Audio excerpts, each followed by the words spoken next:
Think of a scientist. What do they look like? What are they wearing? Chances are you envision a man in a lab coat. A 2006 Open University study conducted by the UKRC revealed that children, when asked to draw a picture of a scientist, imagine the same thing. Gender stereotypes are something that is prominent all over the world.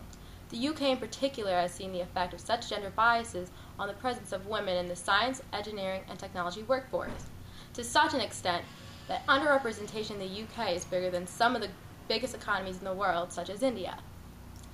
The remarkable thing is that in recent years, the UK has taken extensive measures to try and fix this. There are numerous organizations and events held each year geared to bring about awareness and promoting change of this matter. The United Kingdom Research Centre is the leading organization for the provision of developmental services for gender equality and diversity in STEM. Every few years, most recently in 2012, the UKRC produces a statistical guide which shows the underrepresentation of women at every level in STEM education and STEM employment, and they bring about awareness of this matter. Here are some of the stats. Of all working women in the UK, 1 in 20 are employed in any set occupation, compared to 1 in 3 for all working men. This means men are 6 times more likely to work in a set occupation than a woman. That's only 13% of women working in STEM occupations. In 2008, 70% of female STEM graduates were not working in set occupations. The UKRC Guide, as well as the Royal Society of Edinburgh's report on women in STEM, illustrate how women leave their set careers at each new stage and are particularly badly represented at the top, in senior positions. Fewer girls than boys take STEM subjects at A level. Of those females who do, they achieve higher grades than males. At higher education, women are underrepresented in all STEM subject groups aside from the biological sciences. So why is this? One reason is the lack of female scientists in the media. UKRC research suggests that scientific experts interviewed on television are 5 times more likely to be male than female. This further reinforces these gender biases. Also, there's a lack of motivation. Women are continually paid less than men in the UK.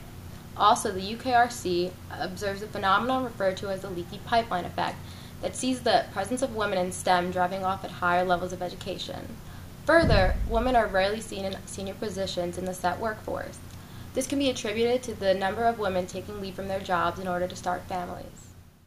Scotland addresses this issue in its report on women in STEM, stressing that this loss of talent is proving to be detrimental to their economy.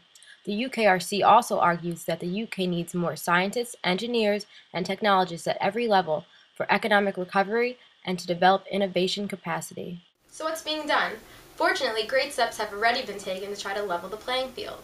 The Women's Fabian Network, a voluntary committee geared to bring about social and political change, held an event last June called Time to Release the UK's Potential Energy, to explore what the UK has to benefit by boosting women's presence in science and innovation, as well as ways of achieving this. Several actions were highlighted, including a more active use of role models. A few clicks on WISE's website will direct you to databases of inspirational women, as well as numerous other campaigns, such as London Soho's Parish Schools Breakthrough Project, which encourages kids to not be restricted by gender labels. National campaigns like the Big Bang Fair and Talent 2030 aim to raise awareness and target recruitment of young female scientists. The Royal Society of Edinburgh has created a report on the strategy for Scotland to make women presidents STEM and in turn boost their economy.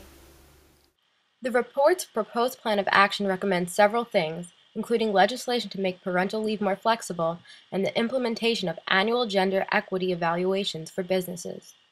The Royal Society of Edinburgh further proposes requirements for universities and research institutions to obtain an Athena Swan Silver Award, which recognizes the progress on gender equality of universities' SET departments. Now think of a scientist in the UK in the near future. What do they look like? For the sake of the English economy and for women everywhere, I hope they're wearing lipstick.